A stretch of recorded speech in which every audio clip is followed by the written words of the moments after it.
네, 오늘 하나님 말씀 우리 함께 보겠습니다. 요한계시록 2장 1절부터 11절까지 말씀입니다. 요한계시록 2장 1절에서 11절까지 말씀을 교독하시고 마지막 절은 함께 읽겠습니다.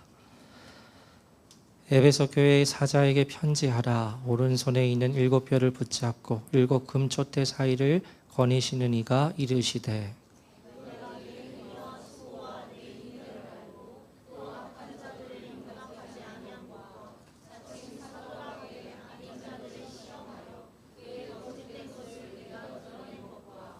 또 내가 참고 내 이름을 위하여 견디고 게으르지 아니한 것을 아노라.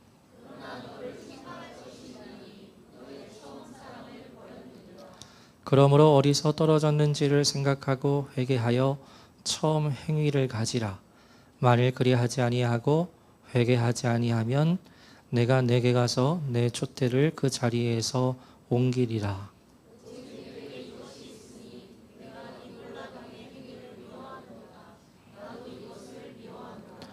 죄송합니다. 7절까지입니다. 7절 말씀 함께 읽겠습니다. 시작. 귀 있는 자는 성령 교회들에게 하시는 말씀을 들을지어다. 이기는 그에게는 내가 하나님의 낙원에 있는 생명나무의 열매를 주어 먹게 하리라. 아멘. 네, 7절까지인데 제가 오기했습니다. 죄송합니다. 네, 오늘 요한계시록 강의 3번째 사랑을 잃어버린 정통주의 교회라는 제목으로 말씀을 나누겠습니다. 오늘부터 소아시아 7교회를 향한 주님의 말씀을 함께 나눕니다. 지난주 계시록 1장 19절 말씀을 보면 주님께서 요한에게 기록해야 할 3가지 범주에 대해서 말씀을 하십니다. 그것은 너가 본 것과 그리고 2번째로 지금 있는 일과 그리고 3번째로 장차 될 일을 기록하라 하고 말씀을 하세요. 여기에서 먼저 너가 본 것은 요한이 요한계시록 1장을 기록한 것을 말하고요. 그리고 2번째 지금 있는 일은 요한계시록 2장 3장에 있는 7교회를 향한 주님의 말씀을 의미합니다. 그러니까 오늘 본문의 말씀은 어디에 해당하는가? 2번째 지금 있는 일에 해당하는 내용임을 우리가 주님의 말씀을 통해서 알 수 있습니다. 지난주에 말씀을 드렸듯이 소아시아의 7교회들은 현재 튀르키예 근방 지역에 위치한 교회들이었습니다. 사진을 준비했는데요. 사진을 보면 각 7개의 도시들, 에베소부터 서머나, 버가모, 두아리라, 사데, 빌라델비아, 라오디게아까지 이렇게 7개의 도시들이 위치해 있었고 그 각 도시마다 교회들이 있었습니다. 그래서 저 7개의 도시들을 향한 주님의 말씀이 요한을 통해서 선포가 되는 거죠. 여러분, 우리가 잘 알고 있듯이 성경에는 많은 교회들이 있습니다. 안디옥 교회나 데살로니가나 또 빌립보나 고린도나 로마 교회 여러 교회들이 있는 가운데 이 요한계시록에 저 소아시아의 7교회들에 향한 말씀이 기록되어 있는 것은 저 7교회들이 가지고 있는 각각의 특성이 있는데 그 각각의 특성이 그때부터 약 2000년이 지난 지금까지 존재했던 모든 교회들의 모습을 아우르기 때문이다 라고 해석을 할 수가 있어요. 그래서 여러분, 이 7교회들에 대한 말씀은 오늘날 우리와 아주 밀접한 관련이 있는 말씀이고 동시에 오늘날 우리를 향한 말씀으로 받을 수 있어야 합니다. 아마 오늘 첫 교회인 에베소 교회에 대한 말씀은 우리 더가스펠 교회에도 직접적으로 적용이 되는 말씀이겠구나 하는 것을 오늘 설교를 들으시면 아마 아시게 될 거예요. 먼저 오늘 첫 번째 교회에 대한 말씀을 나누기 전에 여러분, 주님께서 기록하라 하신 이 7교회에 대한 말씀을 보면 항상 똑같이 반복되는 형식의 패턴이 있습니다. 이 부분을 여러분이 먼저 이해하셔야 앞으로 나눌 그 말씀들이 더 쉽게 더 자세하게 우리가 이해할 수 있는데요. 넘겨주시면 다음과 같은 5가지의 형식으로 기록이 되어 있어요. 정확합니다. 이 형식으로 기록이 되어 있는데 각각의 교회에 대한 말씀을 보면 첫 번째, 예수님에 대한 칭호, 묘사가 먼저 나옵니다. 예수님께서 어떠한 분이신지 그 묘사하는 그 첫 번째의 예수님에 대한 칭호가 먼저 기록이 되고요. 그 다음에는 그 해당하는 교회에 대해서 주님께서 칭찬을 하시는 점이 나오고 이어서 그 교회가 받을 책망에 대한 점이 기록이 됩니다. 그 다음에 네 번째인데 그 이후에는 어떻게 그 책망을 받는 지점에서 돌이킬 수 있는지 교정에 대해서 말씀을 하시고 마지막에는 교회를 향해 말씀하시는 결과적인 내용이 이 교회를 향한 마지막 말씀에 기록이 되어 있어요. 그래서 5가지입니다. 예수님에 대한 칭호, 칭찬, 책망, 어떻게 돌이킬 수 있는지에 대한 교정, 그리고 그 교회에 대한 결과적인 말씀. 이와 같은 패턴으로 말씀이 모든 7교회가 기록되어 있다는 사실을 기억하시고 오늘 본문의 말씀을 보겠습니다. 오늘 본문 1절 함께 읽겠습니다. 시작. 에베소 교회 사제에게 편지하라. 오른손에 있는 7뼈를 붙잡고 7 금촛대 사이를 거니시는 이가 이르시되. 아멘. 1절의 말씀은 방금 말씀드렸던 그 5가지 형식 중에 첫 번째, 예수님에 대한 칭호가 설명되어 있는 부분인데요. 주님께서 에베소 교회의 사자에게 편지하라 하고 요한에게 말씀하시며 주님에 대해 다음과 같은 묘사로 설명이 되어 있지요. 그것은 오른손에 있는 7뼈를 붙잡고 7 금촛대 사이를 거닐고 계시는 분이라는 묘사입니다. 여러분, 지난주 본문에 나왔지만 저 등장하는 7뼈는 무엇을 의미한다고 주님께서 말씀하셨죠? 7뼈이 무엇이었죠? 우리 함께 읽어보겠습니다. 1장 20절 함께 읽겠습니다. 시작. 내가 본 것은 내 오른손의 7뼈의 비밀과 또 7 금촛대라. 7뼈는 7교회의 사자요 7 촛대는 7 교회니라. 아멘. 주님께서 직접 말씀하시길 7뼈는 뭐라고요? 7교회의 사자들, 즉 천사들을 의미하는 거죠. 그럼 오늘 본문 1절로 다시 돌아가서 주님께서 이 7뼈를 붙잡고 계시다는 것은 무엇을 의미하는 것일까요? 7교회의 사자들, 즉 7교회에 속한 천사들을 주님께서 손으로 쥐고 계시다. 즉 7교회는 오직 주님의 강력한 권세 아래에서 다스림을 받는다는 것을 의미합니다. 특히 오른손으로 쥐고 계시죠. 성경에서 오른손은 왼손에 비해 더 큰 권세와 권위의 상징으로 사용이 됩니다. 그 샘플 시편 말씀 함께 읽겠습니다. 새 노래로 시작. 새 노래로 여호와께 찬송하라. 대저 기이한 일을 행하사 그 오른손과 자기를 구원을 베푸셨음이로다. 아멘. 그래서 방금의 시편 말씀을 보시면 하나님께서 이스라엘을 구원을 하시는 내용인데 그 오른손과 거룩한 팔로 이스라엘에게 구원을 베푸셨다고 말씀하시죠. 이와 같은 말씀은 하나님께서 가지고 계신 강력한 권세와 능력으로 이스라엘을 구원하셨다는 고백적인 말씀입니다. 이처럼 본문 1절에 오른손으로 7뼈를 주님께서 붙잡고 계시다는 것은 주님께서 7교회에 대한 통치권을 가지고 계시다는 거고요. 또한 7 금촛대를 거닐고 계시다, 이렇게 표현하고 있는데 이 묘사는 주님께서 7교회들을 직접 보호하시고 주관하시는 이이심을 이 표현이 드러내고 있는 겁니다. 이 모든 7교회는 오직 주님의 통치권 아래에 있고 주님께서 친히 보호하시고 함께 하시는 교회이다 라는 그와 같은 뜻이지요. 그래서 이렇게 먼저 주님에 대한 칭호의 묘사가 설명된 이유에 이어서 이제 두 번째 형식, 칭찬에 대한 말씀이 기록되어 있습니다. 우리 2절, 3절, 2절을 천천히 그 의미 생각하면서 읽겠습니다. 시작.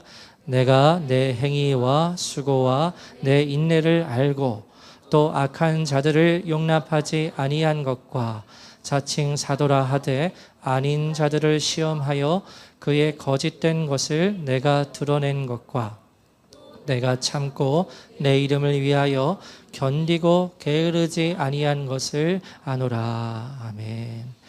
우리가 앞으로 일곱 교회에 대한 모든 말씀들을 함께 살펴보겠지만 주님의 칭찬을 전혀 받지 못한 교회도 있습니다. 그런 중에 에베소 교회는 주님께 칭찬을 받는 분명한 점을 가지고 있었는데 여러 가지 부분에서 칭찬을 받습니다. 먼저는 주님께서 에베소 교회의 행위와 수고와 인내를 아신다는 겁니다. 여러분, 저 구절을 그리스어 원문으로 보면은 이와 같이 정리를 할 수가 있어요. 제가 표현을 했는데 주님께서 이렇게 말씀하시는 겁니다. 내가 너의 행위들, 곧 두 가지입니다. 너의 수고와 인내를 안다 하는 그와 같은 의미예요. 그러니까 주님께서 에베소 교회의 수고와 인내를 알고 계시다는 거죠. 그러면 먼저 에베소 교회가 감당했던 수고와 관련된 부분은 어떤 것인가? 2절 후반부에 기록이 되어 있는데 악한 자들을 용납하지 않은 것과 자칭 사도라 하되 아닌 자들을 시험하여서 그들의 거짓된 것을 드러낸 것입니다. 그러니까 에베소 교회를 한마디로 특징을 짓는다면 오늘 설교의 제목대로 이 에베소 교회는 정통주의의 교회라 표현할 수 있어요. 왜냐하면 에베소 교회는 복음의 진리에 대한 분별력을 가지고 악한 자들을 용납하지 않았고요.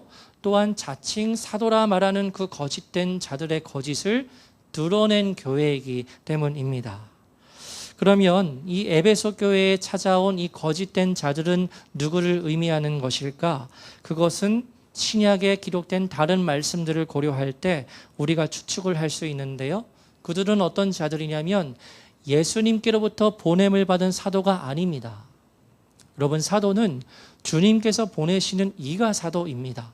그래서 예수님의 제자들을 사도라고 그렇게 부르지요. 사도는 아무나 될 수 없습니다. 주님께서 직접 파송하시는 이가 사도가 되는 겁니다. 그래서 12제자 외에 또 누가 주님의 사도라고 말할 수 있죠? 바울 있잖아요. 주님께로부터 직접 사명을 받아서 파송을 받았지요. 바나바도 사도라고 불리기도 합니다. 그런데 이들은 예수님께로부터 보냄을 받은 사도가 아니면서 자신들이 스스로 사도라고 부르는 거예요. 그리고 이 에베소 교회에 찾아와서 이 교회에 자신들의 영향력을 끼치려고 하는 겁니다. 그런데 너무나 위험한 것은 이들의 겉모습, 외양이 너무나 훌륭해 보여요. 그 복음이 시작됐다고 하는 예루살렘에서 온 유대인들입니다. 구약 율법에 대한 지식을 아주 충만하게 가지고 있는 이들입니다. 그래서 이들은 사람들의 영향을 끼칠 만한 요소를 충분히 가지고 있고 또 사람들의 존경을 받을 만한 요소도 가지고 있는 자들이었어요. 그래서 이 사도들이 가지고 있는 겉모습에 많은 초대교회의 교회들이 속임을 당할 수 있는 그런 위험성이 있었습니다. 그래서 갈라디아서를 보면 그 갈라디아 교회의 성도들이 그 찾아온 거짓 사도들 때문에 엄청나게 흔들립니다. 교회 자체가. 그래서 바울이 그 소식을 멀리서 듣고 아주 갈급한 마음으로 속지 마라. 율법으로 돌아가지 마라. 오직 예수 그리스도의 복음을 너희가 끝까지 지키라 하고 편지를 보낸 것이 갈라디아서죠. 근데 그와 같은 거짓 사도들이 에베소 교회에도 찾아와서 영향력을 끼치려 하는 거예요. 그런데 다행인 것은 에베소 교회의 성도들은 갈라디아 교회의 성도들과 같이 막 흔들리지 아니하고 겉모습에 속지 않았습니다. 그들을 시험했습니다. 그래서 그들의 거짓됨을 드러내고 악한 자들을 용납하지 않았다는 거죠. 바로 그 점에 대해서 주님께서 칭찬을 하시는 거예요. 여러분, 이렇게 에베소 교회의 성도들이 바르게 분별하여서 복음을 지킬 수 있었던 이유는 무엇 때문이었을까요? 다른 교회는 흔들렸지만 이 에베소 교회는 왜 흔들리지 않았습니까? 왜냐하면 사도행전을 보면 그 에베소 교회를 향한 바울의 눈물 어린 호소가 있었기 때문이었어요. 그 말씀이 사도행전 20장에 기록되어 있습니다. 29절, 30절 우리 두 절을 읽겠습니다. 시작. 내가 떠난 후에 살아온 이리가 여러분에게 들어와서 그 양떼를 아끼지 아니하며 또한 여러분 중에서도 제자들을 끌어 자기를 따르게 하려고 어그러진 말을 하는 사람들이 일어날 줄을 내가 아노라. 아멘. 방금 읽은 말씀의 배경은 잘 아실 겁니다. 이제 바울이 예루살렘으로 올라가려고 해요. 근데 그 예루살렘으로 올라가면 바울이 고난을 당하고 환난을 당하는 일이 기다리고 있음을 바울이 압니다. 그러나 성령님께서 올라가라고 하시죠. 또 순종하여서 올라가려고 하는데 그 전에 바울이 만난 이들이 바로 에베소 교회의 장로들이었습니다. 그래서 그 장로들을 다른 곳으로 불러서 이제 마지막으로 만남을 가지고 바울이 이제 에베소 교회를 향한 자신의 마지막 당부의 말을 전하는 내용이 이 20장의 내용이에요. 그래서 이때 바울이 아주 유명한 고백을 하죠. 주 예수께 받은 사명을 마치려 하면은 나의 생명조차 조금 더 귀한 것으로 여기지 않겠다는 고백도 여기에서 나오고요. 그런데 지금 말씀을 보면 간절하게 당부하는 것이 내가 떠난 후에 사나운 이리가 에베소 교회에 찾아올 것이라고 말하고 있는 겁니다.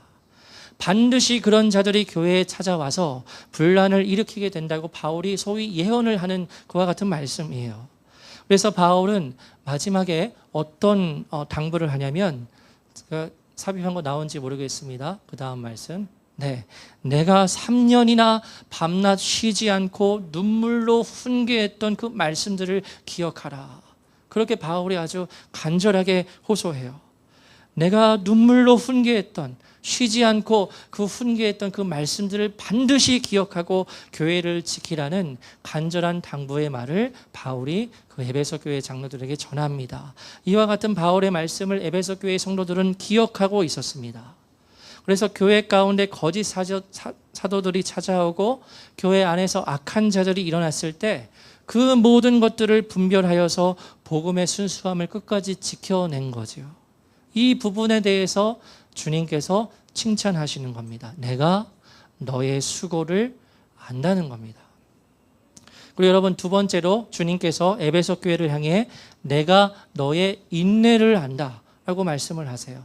그리고 이 인내에 해당하는 내용은 3절에 기록되어 있습니다. 에베소 교회가 환난 가운데 참고 주님의 이름을 위하여 견디고 게으르지 않았다는 겁니다. 그러니까 에베소 교회는 고난 중에서도 인내하면서 끝까지 충성스럽게 주님의 이름을 위하여 주의 일들을 감당한 교회라는 거죠.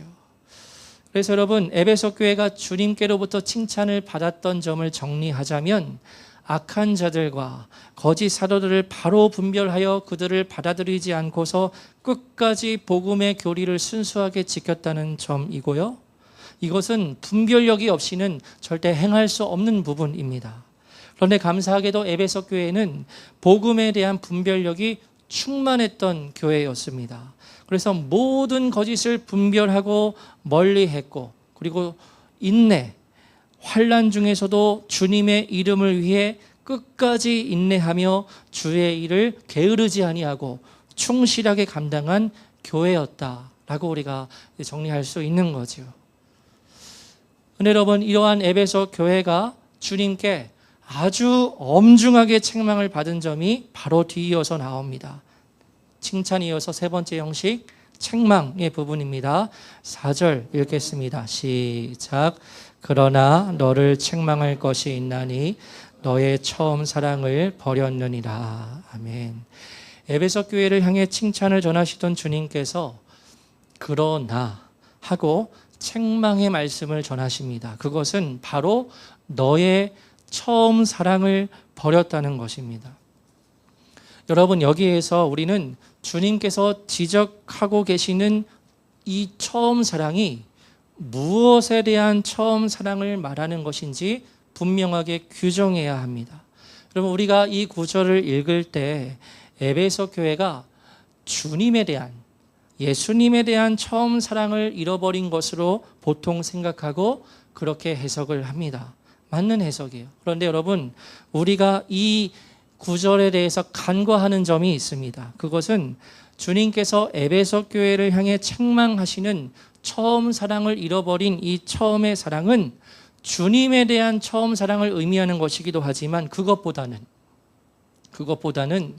교회 안에서 성도 간의 서로를 향한 그 처음의 사랑을 잃어버렸다는 것을 뜻하기 때문이에요. 이 처음 사랑을 잃어버렸다는 것이 주님에 대한 첫사랑을 잃어버렸다. 그에 대한 CCM 가사도 있잖아요. 그런데 이 처음 사랑을 잃어버렸다는 것이 예수님에 대한 처음 사랑을 잃어버렸다는 것으로도 해석할 수 있지만 그보다는 교회 안에서의 성도 간의 서로의 처음 사랑을 잃어버렸다는 것으로 주님께서 말씀하고 계시다는 겁니다. 그와 같은 근거는 이러한데요.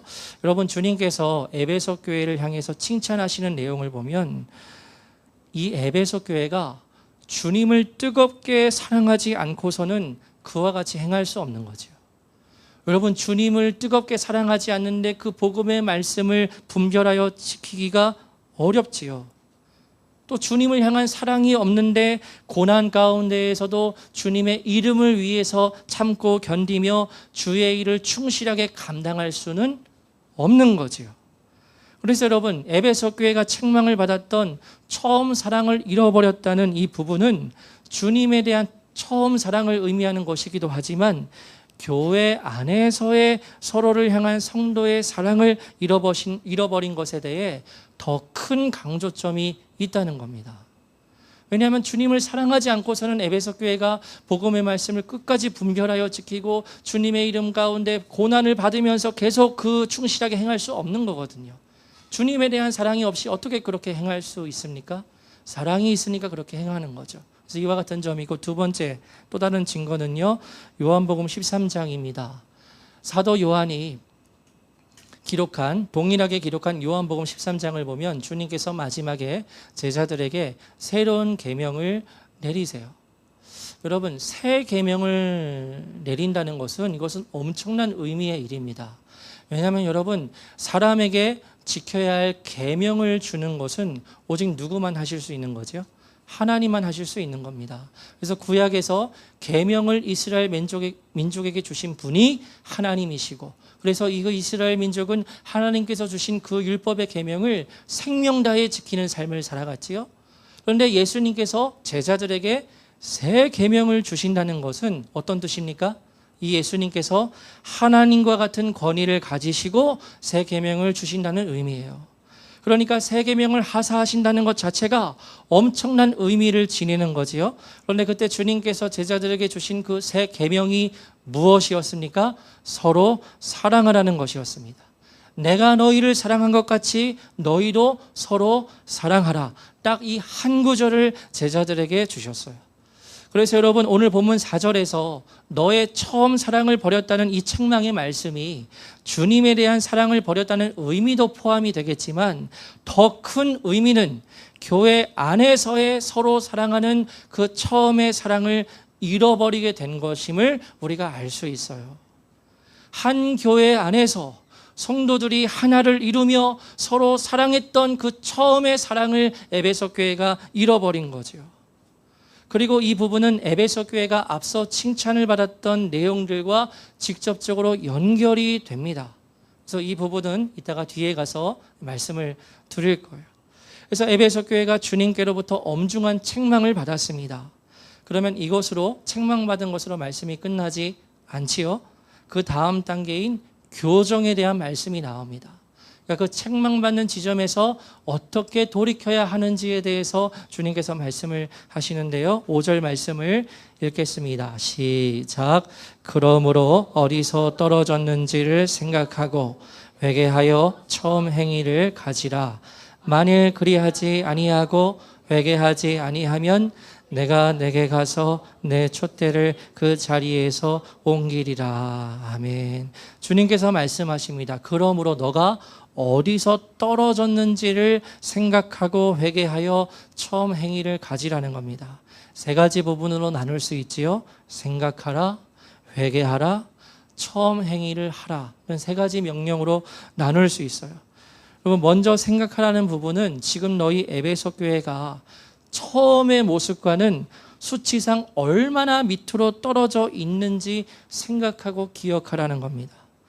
그러니까 에베소 교회의 그 과거에 처음에 이루어졌던 그 사랑의 행위가 중단되었고 그 중단된 상태가 지금까지 이어져 오고 있기 때문에 그것에 대해서 이전에 그 처음 사랑했던 그 사랑을 기억하라는 거죠. 두 번째 명령은 회개하라는 것입니다. 처음에 사랑을 잃어버린 것에 대해서 너희들은 마음을 바꾸고 돌이켜야 한다. 회개해야 한다. 하나님 앞에 죄를 진실하게 고백하고 너희의 그 차갑고 냉랭한 마음을 바꾸라고 주님께서 말씀하십니다. 그리고 마지막 세 번째로 처음의 행위를 다시 회복하라는 거지요. 처음에 그 뜨겁게 서로 사랑했던 것처럼 그 처음의 행위를 회복하라는 것입니다. 그런데 만약 에베소 교회가 이와 같은 주님의 말씀을 거역하고 회개하지 않으면 어떻게 된다고 주님께서 경고의 말씀을 하시지요? 내가 너에게 가서 너의 촛대를 그 자리에서 옮기겠다는 것입니다. 여러분, 앞선 1장의 말씀에서 우리가 함께 살펴보았지만 촛대 자체가 무엇을 의미했습니까? 교회지요. 교회를 의미했지요. 촛대는 교회입니다. 그런데 주님께서 말씀하시길 너 에베소 교회, 너가 회개하지 않으면 내가 너에게 가서 너의 촛대를 그 자리에서 옮기겠다는 말씀은 무엇을 의미할까요? 그 교회로서의 본질, 교회로서의 정체성을 삭제시키겠다는 말씀입니다. 촛대는 곧 교회입니다. 그런데 촛대가 옮겨지게 된다는 것은 이 에베소 교회가 이제는 교회라는 이름은 가지고 있어도 실상 주님께서 보시기에 전혀 교회가 아닌 그냥 사람들이 모인 그런 공동체가 되어 버린다는 거지요. 그러니까 촛대를 옮긴다는 말씀은 교회로서는 사망 선고를 받는 말씀이라고 할 수 있습니다. 너무나 두려운 말씀이지요. 그런데 이 두려운 말씀이 무엇과 연결이 되어 있는 겁니까? 처음 사랑을 회복하지 않는다면, 지금 차갑게 식어버린 너희의 마음을 회개하고 돌이키지 않는다면 그와 같은 두려운 결과가 이루어질 것이라 주님께서 말씀하시는 겁니다. 6절을 읽겠습니다. 시작. 오직 내게 이것이 있으니 내가 니골라 당의 행위를 미워하는도다. 나도 이것을 미워하노라. 아멘. 방금 6절에서는 에베소 교회가 칭찬을 받을 점에 대해서 짧게 주님께서 언급하시는 부분인데요. 오직 너에게 이것이 있으니 너가 니골라 당의 행위를 미워한다는 겁니다. 그리고 나도 이걸 미워한다 하고 주님께서 말씀하세요. 여러분, 이 말씀이 특별한 것은 주님께서 어떤 것을 직접적으로 미워하신다고 직접 말씀하신 부분은 이 부분이 유일하기 때문입니다. 신약을 보면 이 부분이 유일해요. 주님께서 직접적으로 나는 싫어해, 이거 미워해 하고 말씀하신 것이 니골라 당에 대한 말씀이 유일하다는 거죠. 그럼 여러분, 6절에 나오는 이 니골라 당은 어떤 무리들을 말하는 것일까요? 이 니골라 당에 대해서 말씀을 드리면요, 논문 한 편 써야 돼요. 여기서 어떻게 자세히 말씀을 드릴 수는 없습니다. 그래서 정리하여서 간단하게 말씀을 드리면, 우선 여러분, 니골라라는 이 이름이 다른 성경에 등장하는 부분이 있지요. 사도행전에 나오는 그 7 집사의 이름 중에 바로 이 니골라라는 사람이 등장합니다. 우리 말씀 6장 5절 사도행전 함께 읽겠습니다. 시작. 온 무리가 이 말을 기뻐하여 믿음과 성령이 충만한 사람 스데반과 또 빌립과 프로고로와 니가노르와 디몬과 바메나와 유대교에 입교한 안디옥 사람 니골라를 택하여. 아시다시피 초대교회에서 기도와 말씀에 전무하기로 한 사도들을 대신하여 7명의 집사들을 세웁니다. 교회의 행정적인 여러 전반적인 일들을 처리할 성령과 지혜가 충만한 사람 7명을 선택하는데 그 중에 우리가 잘 아는 스데반이 있지요. 그런데 방금 말씀에서 마지막을 보면 니골라라는 이름이 등장합니다. 마지막이지요. 그리고 니골라라는 사람에게 부연된 설명이 있는데, 다시 앞으로 넘겨주시면 말씀. 네, 감사합니다. 유대교에 입교했던 안디옥 사람이다 라고 그렇게 말하고 있어요. 여러분, 니골라 좀 이름의 형태가 독특하지요? 그러니까 유대 사람, 이스라엘 사람은 아닌 거예요. 그러니까 이 니골라 사람은 이방인입니다. 이방인이면서 내가 유대교에 입교하겠다라고 개종을 해서 이제 이방인이 이제 유대교를 믿는 사람이 되었는데, 이 이방인인 니골라가 그 7명의 초대교회 집사의 명단에 포함이 된 거죠. 그러니까 이 사람은 교회에 대한 엄청난 헌신이 있었던 사람일 겁니다. 그런데 이 7 집사 중 한 명이자 이방인이었던 니골라가 초대교회 집사들 중 한 명이었는데, 맞는데 그 이후에 이 사람이 놀랍게도 변질이 되어서, 아주 무섭게도 변질이 되어서 성도들을 잘못된 방종으로 이끄는 그와 같은 일을 행하게 되었다는 겁니다. 그래서 이 니골라를 추종하는 자들이 바로 니골라 당이에요. 니골라를 추종하는 자들이 니골라 당인데, 근데 이 니골라 당이 가지는 특징이 있습니다. 예, 띄워주셨듯이 영지주의와 연결이 된다는 것입니다. 영지주의는 뭐야? 힘드시겠지만 여러분, 영지주의는 간단히 말하면 신령한 지식을 추구하는 사상이에요. 그래서 영지주의에서 강조하는 것은 딱 하나입니다. 영적인 지식을 알고 깨달아야 한다. 깨달으면 된다. 그 하늘의 신령한 지식을 알고 깨달으면 그것으로 끝이다. 그냥 그러면 된다 하고 말하는 게 영지주의입니다. 그런데 여러분, 영적인 영지주의에 있어서 오류가 뭐죠? 그 신령한 하늘의 지식을 알기만 하면 된다고 말하니까 거룩한 삶에 대해서는 강조하지 않는 거예요. 중요한 것은 영적인 지식이야. 어떻게 거룩한 삶을 사는 건 별로 중요하지 않아. 제일 중요하고 유일하게 중요한 것은 하늘의 신령한 지식을 알고 깨닫는 거야 라고 그렇게 가르쳤다는 거죠. 그러니까 여러분, 이와 같은 영지주의의 사상을 받아들이게 되면 성도들은 어떻게 혼란이 옵니까? 그 예수 그리스도의 십자가 복음의 말씀을 깨닫는 것도 중요하지만 믿고 살아가는 것이 중요한데 그와 같은 삶을 전혀 강조하지 않는 거예요. 그래서 성도들을 방종과 잘못된 자유로 이끄는 역할을 하는 것이 바로 니골라 당이라는 거죠. 참된 복음의 말씀을 거부하도록 만들기도 하고요, 성도들을 거룩한 삶을 살아갈 필요가 없다고 그와 같은 잘못된 미혹의 길로 이끄는 역할을 하는 니골라 당을 주님께서 미워하신다고 말씀하십니다. 그리고 여러분, 이와 같은 니골라 당은 오늘날 이 세상에 존재하는 어두움의 강력한 권세를 지닌 불법의 비밀의 세력과 연결이 됩니다. 이건 아는 분만 아실 건데요, 불법의 비밀의 세력이 무엇을 의미하는지 아실 겁니다. 근데 그 근원을 찾아서 올라가면 이 니골라당, 영지주의의 사상이 나와요. 마지막 7절 읽겠습니다. 시작. 귀 있는 자는 성령이 교회들에게 하시는 말씀을 들을지어다. 이기는 그에게는 내가 하나님의 낙원에 있는 생명나무의 열매를 주어 먹게 하리라. 아멘.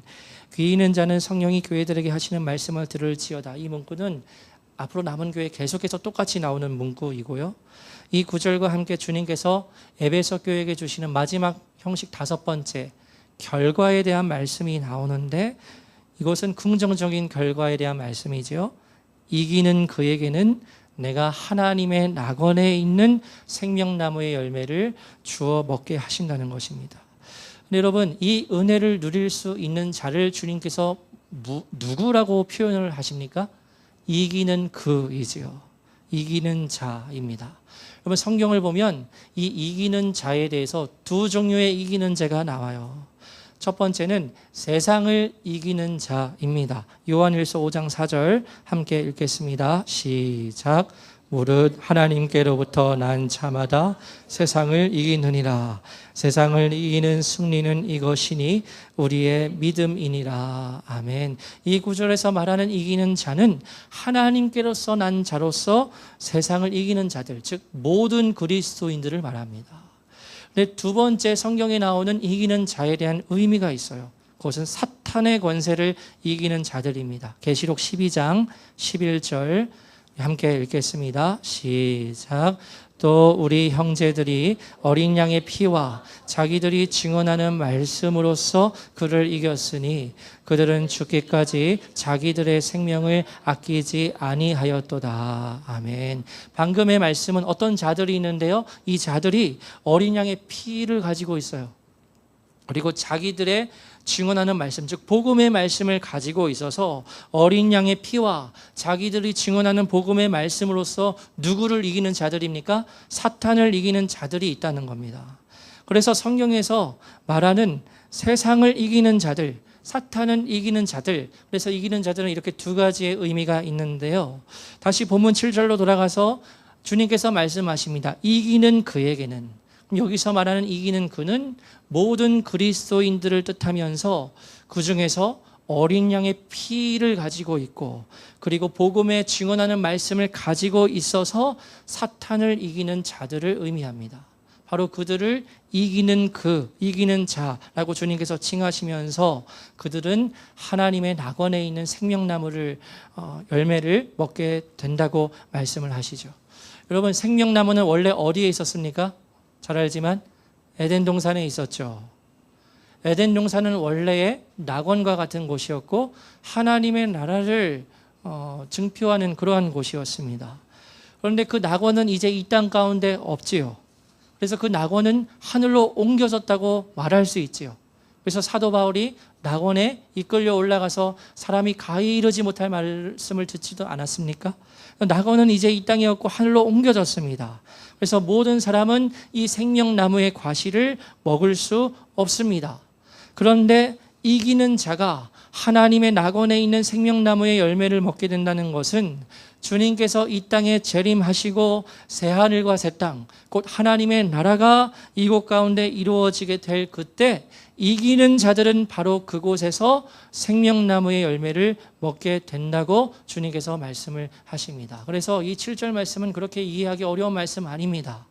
에베소 교회에 있는 성도들 중에 이기는 그는 나중에 새하늘과 새 땅, 내가 이 땅에 재림해서 이 천국 하나님의 나라가 이루어지게 될 때 그는 이곳에서 생명나무의 과실을 먹게 된다고 주님께서 말씀하시는 겁니다. 여기까지가 오늘 본문의 말씀인데요. 에베소 교회를 향한 주님의 말씀을 우리가 함께 살펴보았습니다. 그런데 우리가 평소에 생각했던 것과 조금은 달랐던 점이 있었지요. 그것은 주님께서 에베소 교회를 향해 책망하셨던 처음 사랑을 버렸다는 것이 주님께 대한 처음 사랑을 의미하는 것이기도 하지만 그보다는 서로를 향한 형제 사랑을 잃어버린 것에 초점이 있었다는 것입니다. 이와 같이 해석하는 것이 신약의 전반적인 말씀의 문맥을 고려할 때 보다 더 성경적인 해석이라 말할 수 있어요. 그러니까 여러분, 에베소 교회는 주님께로부터 많은 칭찬을 받은 교회였습니다. 그 받았던 칭찬을 다시 짧게 요약을 하면 에베소 교회는 오늘 설교의 제목과 같이 순수한 복음의 말씀을 끝까지 지키는 정통주의에 속하는 교회였다는 것입니다. 에베소 교회의 성도들은 진리에 대한 날카로운 분별력이 있어서 악한 자들을 용납하지 않았고 거짓된 사도들에게 속지 않고서 오히려 그들의 거짓을 드러냈습니다. 또한 주님께서 정말 미워하시는 니골라당의 행위에 전혀 영향을 받지 않았습니다. 오히려 에베소 교회는 그 니골라당을 주님께서 미워하셨던 것처럼 미워했지요. 그래서 이와 같이 정통주의에 속한 이 에베소 교회, 복음에 대한 말씀을 끝까지 지키고 충만한 분별력을 가지고 있었던 이 에베소 교회를 주님께서 칭찬하시는 겁니다. 그래서 이러한 칭찬은 진리에 대한 에베소 교회가 가지고 있는 열정을 보여줘요. 그런데 이 정통주의에 대한 깊은 헌신이 이 복음의 말씀을 지키고 분별력을 가지고 복음의 말씀을 계속해서 지켰던 그 헌신이 교회 공동체를 보게 될 때에는 서로 사랑하는 그 처음의 사랑을 잃어버리게 되는 결과로 나타나게 됐다는 거죠. 진리의 말씀을 분별하여 지킨 것은 크게 칭찬을 받은 요소였지만 그러나 그 강점이 역설적으로는 에베소 교회에게 있어서 가장 큰 약점이 되었다는 겁니다. 에베소 교회는 악한 자들을 분별하고 거짓 사도들을 밝혀내고 니골라당의 행위를 미워하고 거부하는 것에 지나치게 집중한 나머지 성도들 간의 관계에서는 서로 의심하는 거예요. 성도들 간에 서로 믿지 못하는 겁니다. 저 앞에 있는 리더가 이상한 말 하지 않는지 내가 분별해야 해. 내 옆에 있는 성도가 잘못된 성경 지식을 가지고 있지 않은지 지켜봐야 해. 하고 교회 안에서 서로 성도들 간에 의심하고 서로 믿지 못하는 분위기가 교회에 가득했다는 거죠.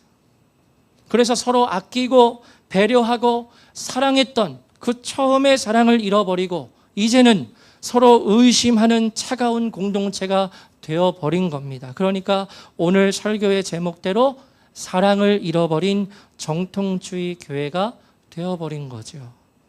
저는 오늘 이 말씀을 준비하면서 우리 더가스펠 교회가 잘못하면 에베소 교회와 같은 모습을 충분히 가질 수 있겠다는 생각을 했습니다. 왜냐하면 저는 개인적으로 우리 교회에 계신 분들이 분별하는 것에 있어서 강점을 가지고 계신 분들이라고 생각하고 있거든요. 그래서 우리 교회에서 설교로 함께 나누는 말씀의 내용을 다른 교회에서는 쉽게 나누기가 어려울 때가 있습니다. 왜냐하면 그 말씀을 소화하지 못하실 테니까요. 그런데 우리 교회에서는 제가 그 부분에 대해서 비교적 자유롭게 있는 그대로 말씀을 전하는 것은 우리 성도님들은 말씀에 대해서 또 이 세대에 대해서 분별력을 가지고 계신 분들이 많으시다는 제 일종의 신뢰 때문입니다. 저는 우리 교회에서 제가 마음껏 있는 그대로의 진리를 선포할 수 있어서 하나님께 감사합니다. 사실 오늘날처럼 진리를 정확하게 분별해야만 하는 어려운 시대가 없지요. 얼마나 이 시대에 미혹이 많습니까? 얼마나 교회 안에서도 성경의 진리에서 벗어내는 잘못된 메시지들이 많습니까? 그래서 그러한 점들을 우리가 잘 분별하지 못하면 나도 모르게 잘못된 진리에 속할 수 있고 빠질 수 있다는 거죠. 그래서 오늘날 올바른 진리를 분별하여서 그 진리를 우리가 지키고 수호하는 것이 필수인 시대에 지금 우리가 살아가고 있습니다. 그런데 여러분, 이러한 상황 속에서 우리가 올바른 진리를 분별해야 하지만, 그런데 그 가운데에서 서로에 대한 사랑을 잃어버리게 된다면 그것은 주님께로부터 너무나 큰 책망을 받는 요소가 된다는 거예요. 오늘 본문에서 주님께서 말씀하십니다. 처음 사랑을 잃어버린 너 에베소 교회가 회개하지 않는다면 내가 너에게 직접 가서 너의 촛대를 직접 옮겨버리시겠다는 겁니다. 교회로서의 본질과 교회로서의 정체성을 삭제하시겠다는 겁니다. 너무나 무섭고 두려운 말씀이죠. 어떨 때 이와 같은 두려운 일이 벌어진다고요? 주님에 대한 사랑도 그렇지만 교회 안에서 서로를 향한 사랑이 사라지게 될 때 이와 같은 무서운 징계를 받게 된다는 것입니다. 그래서 여러분, 에베소 교회를 향한 주님의 말씀이 여기 있는 우리 교회 모두에게 전하시는 말씀으로 받아들일 필요가 있는 것 같아요. 특히 우리 교회는 더욱더 그렇습니다. 아시는 분은 아실 겁니다. 분별하는 것 중요하지요. 진리 수호하는 것 중요하지요.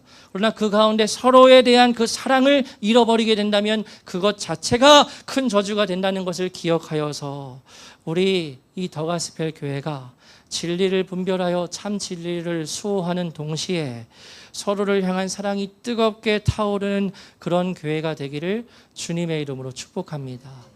여러분, 서로 사랑하고 서로 신뢰할 수 있어야 합니다. 교회 안에서요. 분별해야 해. 저 사람이 다른 생각 가지고 있어. 내가 보기에 내 기준으로 틀린 생각 가질 수 있어.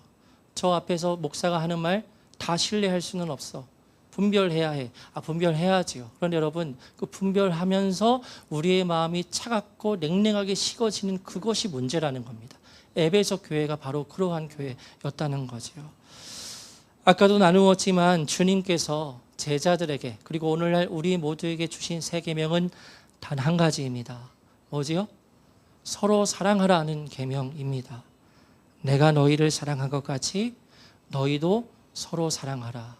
우리가 모든 주님께 칭찬을 받을 만한 요소를 다 가지고 있어도 교회 공동체를 이루는 우리가 서로 신뢰하지 않고 서로 사랑하지 않으면 주님께로부터 너무나 두려운 책망의 말씀을 받을 수 있다는 오늘의 본문의 말씀을 꼭 기억하시고 이 세 계명의 중요성을 잊지 않고서 우리 서로 뜨겁게 사랑하고 우리 서로 진실하게 신뢰할 수 있는 그런 우리 더가스펠 교회가 되기를 주님의 이름으로 축원합니다. 함께 찬양하고 기도하겠습니다.